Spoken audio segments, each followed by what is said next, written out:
What a blessing it is to be inside the temple. Today I was able to go to the Provo Temple and do baptisms for the dead. The Spirit has really led me and taught me and comforted me a lot in these last few months. People have come up and asked me so many times, why are you so happy? There's so many wonderful things that happen in life. That's what I've learned through my trials and also through knowledge of the gospel, is to enjoy the small things. My mom taught me about the gospel of Jesus Christ and about the plan of salvation and how we can be together forever. She taught me to live worthy of the temple, to make that my goal. She taught me that family is most important. On Christmas Eve, my family was coming home from a party, and we stopped at the store to get some last-minute Christmas shopping done. We ended up going home a different way. We got to 7th West, and the light turned red, so we were stopped at the light. And I remember looking around the car, and it was one of those things where I reflected, and I just felt so grateful.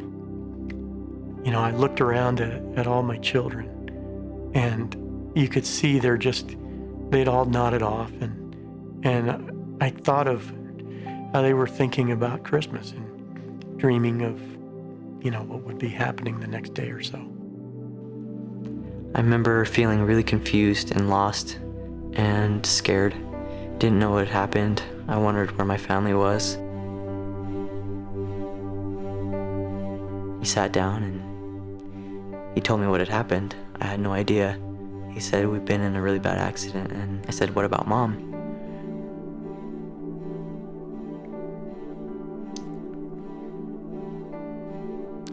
And I just looked at him and I said, she didn't make it. There was just silence. He just sat there and thought.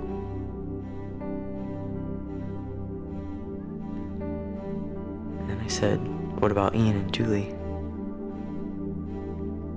And after a long pause, I said, neither did Ian.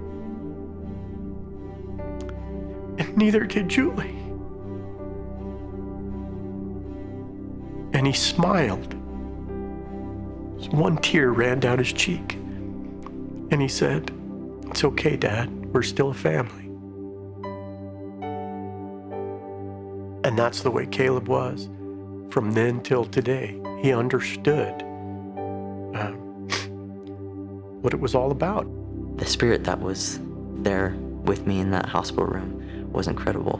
And it told me through just an overwhelming sense of peace that I was going to see them again.